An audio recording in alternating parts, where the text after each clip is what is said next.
Have you been to the grocery store lately? I play this game with myself where I try to push it off as long as I possibly can until there's absolutely no food left in the house and I'm absolutely starving before I actually go. That's how you know the food's getting a little bit expensive. Now, when you think about food prices going up, what exactly comes to mind?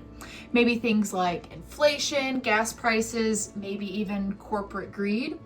And yeah, those things are definitely a part of it, but they are not the whole entire story. I'm a beekeeper and I get to see a side of the food system that most people don't normally get to see. And it's not just about the dollars and cents, it's actually about living creatures, fragile systems, and the hidden math that actually connects the farm field to our grocery cart.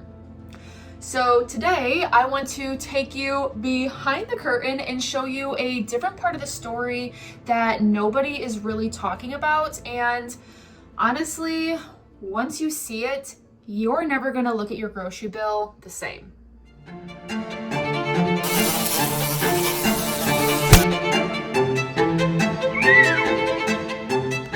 Now, let's zoom in and start really small with just one beehive. A lot of people think that a hive is like a little wooden box where the bees live and they make you honey, and all you have to do is just come back in the fall and harvest your honey, and there you go. You get a few jars, right? Simple. I wish it was that simple. But here is what it actually costs for me to just keep one beehive alive throughout the year. You've got first your sugar feed, because unfortunately, back in the day, you didn't have to feed your bees as much, but now today there's not as much forage to go around for all of the hives. So unfortunately, a lot of beekeepers are stuck with feeding their hives at times when the bees aren't really able to collect anything because there's nothing in their environment. So that is around $30 per hive, depending upon your location. And then you have your mite treatments and your medications. That's another $20. You have your equipment, which is like your new frames, your boxes, your lids, your pallets that you put your bees on, and any other repairs that you might have. That's about $50 to $60 per hive. And well, if that hive dies, replacing it, that costs me another $100 to $150. Plus the big stuff that nobody really talks about, the forklifts, the trailers, the trucks, the facilities, everything you need to keep your operation going, that is easily another $200 to $250 per hive, even on the low end. So if you add that all up, I'm spending about $400 to $500 per hive per year. Now, I don't just run one hive, so if you multiply this by 500, now you're talking that I'm spending about $250,000 a year before I even get to keep a dime of that.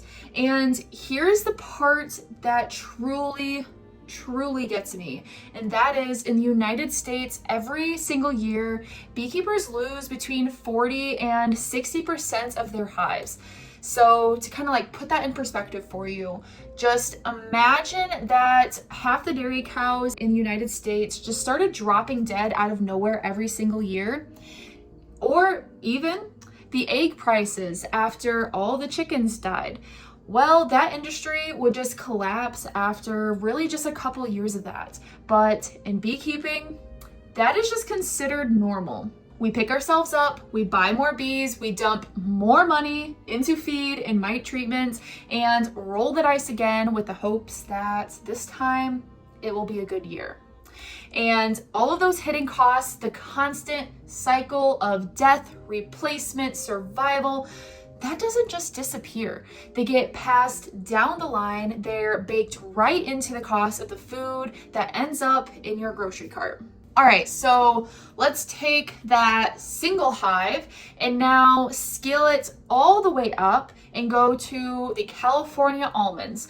They are one of the biggest pollination events in the world, actually. Fun fact, every single spring, those trees need about 2 hives per acre to get pollinated. So that means the almond farmers bring in around 2 million beehives shipped on semi-trucks across literally every single corner of the United States. All comes to California for this. And back in the 90s, if you were a farmer, you could actually rent a hive for almonds for around $12 or so.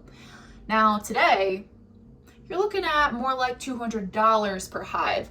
So picture this. You're an almond farmer with 1,000 acres. That's 2,000 hives that you're gonna need. At today's prices, you're paying close to $500,000 just for pollination. And that is before you even start thinking about water, fertilization, labor, and fuel, and all the other costs that are required to even grow the crop. Now, here's the part that nobody outside of agriculture really hears or really even thinks about, and that is that the money that the beekeepers make doesn't make them rich. It's not like we're just like rolling around in all this profit from all these pollination checks, even though I know there are some videos out there that like to make it seem like beekeepers are just rolling around in all this dough. I wish that was the case. But most of it actually goes right back into covering the costs of replacing dead hives, feeding the hives, paying for the transportation costs to go to California, to go to blueberries in Maine and all over the United States to get these crops pollinated. And basically, it is what keeps our operations afloat. The reason that pollination prices have actually climbed today isn't because the beekeepers are suddenly getting greedy. It's actually because keeping bees alive today has become brutally expensive. And that is honestly the math that not many people see. I mean, personally, that is something that I didn't really see until I started diving into commercial beekeeping and growing my own operation. Because I used to think too, like, oh, big beekeepers, they must be absolutely rich because they're making all this money. But little did I know, there's a lot of other costs that are going in and really eating all that up. But unfortunately, as always, the story doesn't just stop there.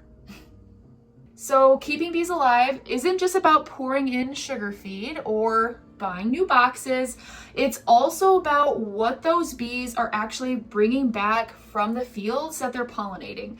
And that is where things get a little bit tricky. So here's something that most people don't know, and that is that a lot of modern pesticides actually contain PFAS. These are the so-called forever chemicals that they don't break down, they stay in the soil, they stay in the groundwater, and honestly, they stay in our food too. And to my surprise, they're not actually listed on the label, but they are in the formulations. I was actually awestruck when I saw that this 2024 study that showed that many pesticide products actually contain these PFAS, even though they're not listed on the label. So that means that the bees can bring in invisible contaminants that we never actually knew were there. So that means that the bees go out, they collect nectar, they collect pollen, they bring it back to the hive, bringing all of those chemicals back into the hive. They build up in the wax, they build up in the honey and in the pollen that the colony survives off of and feeds all of their brood and baby bees. And over time, these little exposures, well, they add up quite a bit, and the colonies weaken, queens fail faster, brood doesn't develop quite as strong as it used to, and when the colonies weaken, well, beekeepers aren't able to send as many hives of pollination as they used to, so the costs start rolling down the hill. And believe it or not, pesticides are actually not the only problem. Herbicides like 2,4-D and dicamba are used heavily in row crop farming. And the thing about them is that once the sun comes up and heats the fields, they can volatilize, meaning that they basically turn into a gas and drift for miles wherever the wind takes them, which that means that the ground has fewer wildflowers, fewer weeds, fewer plants for the bees to forage on. So it pretty much wipes out the diversity of the food sources that are around our hives. And in another study in controlled experiments, some formulations of 2,4-D killed over 50% of honeybees that were exposed. And dicambadrift doesn't just only kill weeds, it actually disrupts entire plant-pollinator relationships in all of the adjacent land.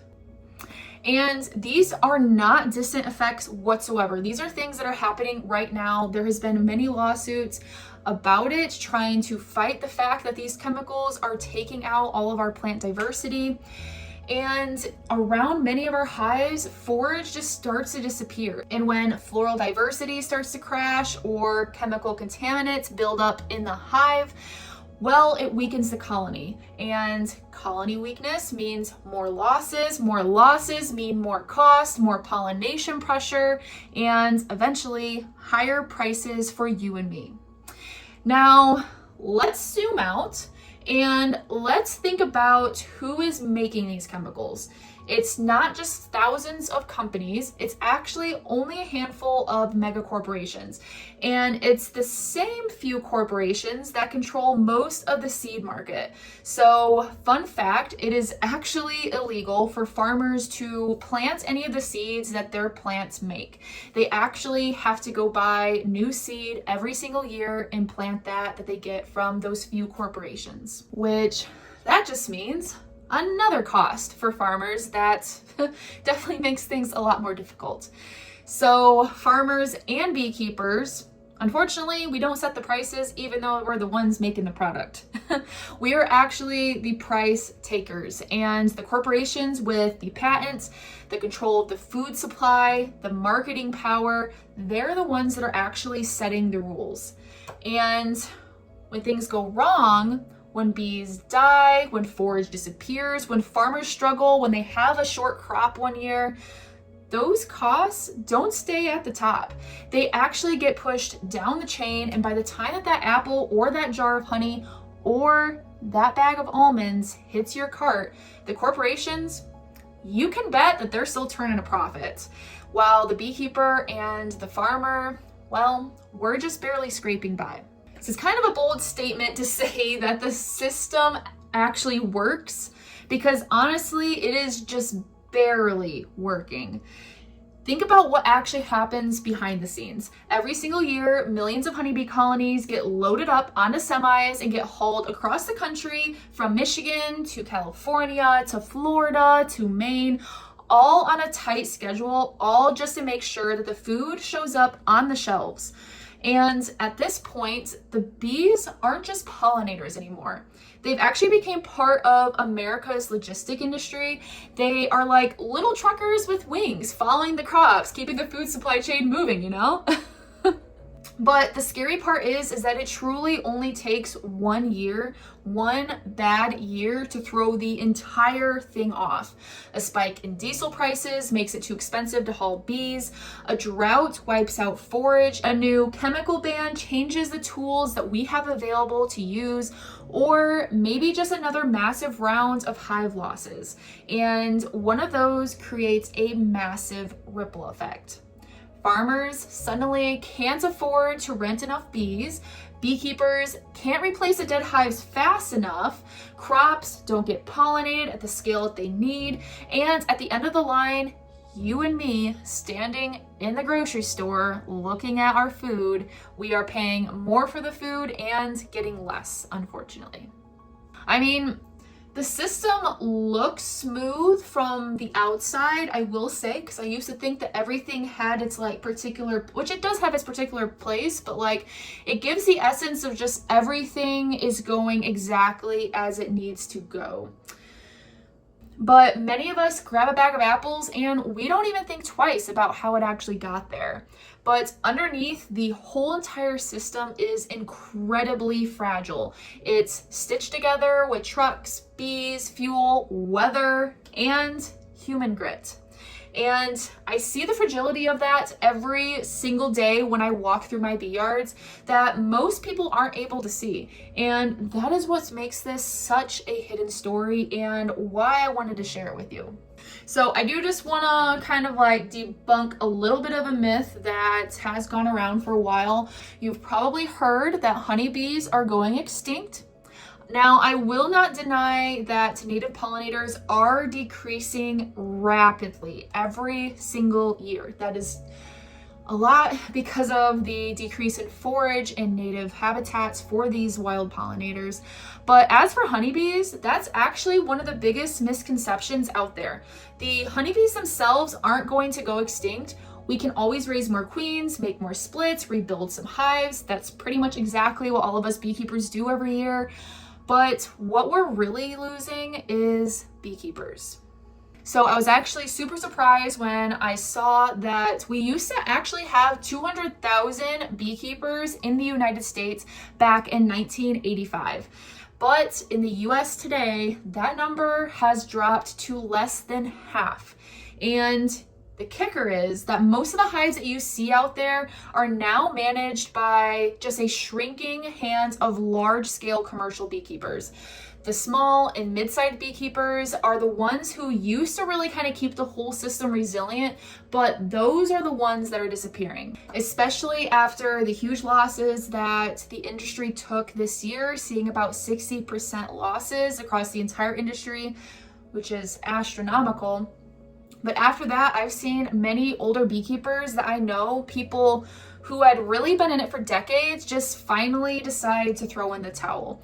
And it's not at all because they stopped loving or having a passion for the bees, but it's because the numbers just don't work anymore. They couldn't afford to keep replacing dead hives or paying for equipment or spending really another season on the road just to break even. And honestly, I felt that pressure myself. There are nights that I've truly wondered if everything that I am building is actually going to be worth it in the end. If the cost of feed, fuel, and losses keep going up, is this something that will actually be sustainable in the future? But you see, that right there is the real danger, because bees, they don't just manage themselves. I mean, it'd be great if they did. But someone has to load up the truck, someone has to feed them in the wintertime, monitor them for mites, replace deadouts, and keep the operation going from year to year. And if the people that do all of that, beekeepers, can't survive the system, well, then it's safe to say that the system itself can't survive. So that is the hidden truth behind your grocery bill. It's not just about inflation or gas prices. It's about whether the people who manage the pollinators can actually afford to keep doing it.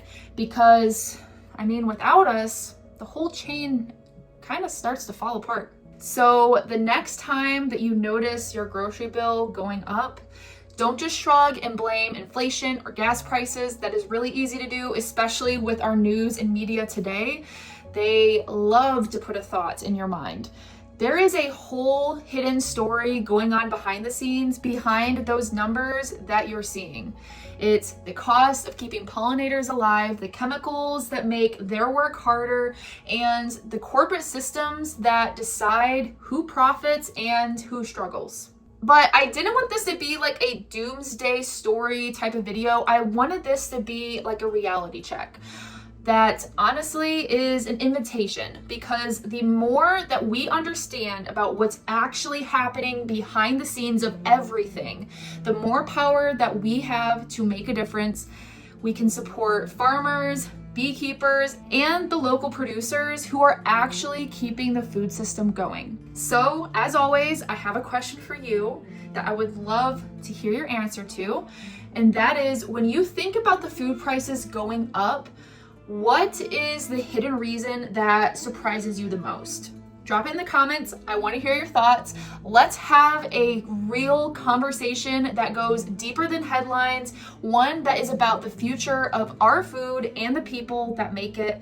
So I hope this video was enlightening, and I'll see you guys in the next one. Don't quit and be fit.